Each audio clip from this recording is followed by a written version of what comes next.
Kennedy, Steve Pearson, and this is Steve Levin. Recently, North Brooklyn has experienced an uptick in both violent crimes and quality of life violations, including vandalism and graffiti. What would you do as council member to help the NYPD preserve public safety in our community? As all of you, I'm sure, know, it's been an absolutely horrible summer for crime in Greenpoint. Felony assaults are up over 250% year over year, and this is frankly horrific.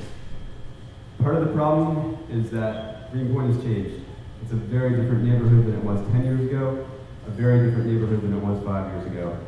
And the 94th precinct is still funded at the same levels as it was 10 years ago. I will fight for more funding for the 94th. Let me give you one example. I was talking to someone last week whose bike was stolen. They called up the 94th precinct, and they were told, we don't have anyone available for you. Call 911 instead. This is a precinct that is in shambles. It doesn't have the resources available to deal with our problems. Furthermore, I've been told over and over by so many community members that we need tighter bonds between the precinct and the community.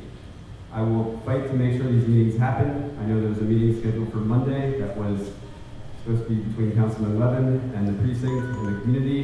This was canceled. I don't know why. I know Councilman Levin did have a fundraiser planned that night in Brooklyn Heights, but I would fight for greater community input into the 94th precinct.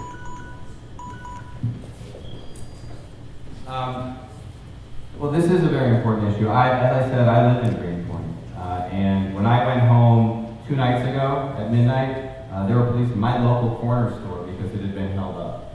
This is an issue that affects my neighbors and it affects me.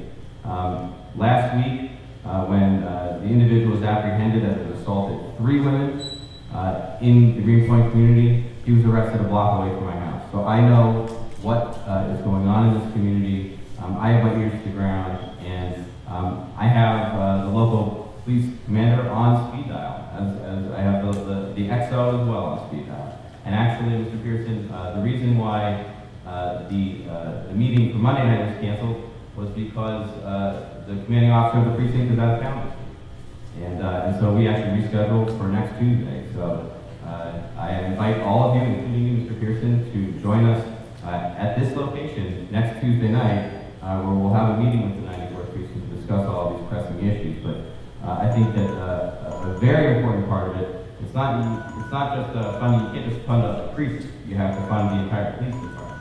Under Mayor Bloomberg, that funding has been decreased year after year after year. And so we need to fight for more cops citywide. We need to increase community participation. But when it comes to community participation, the fact of the matter is that the community council here in Greenpoint has done a fabulous job. And so the communication is there. We just need more resources.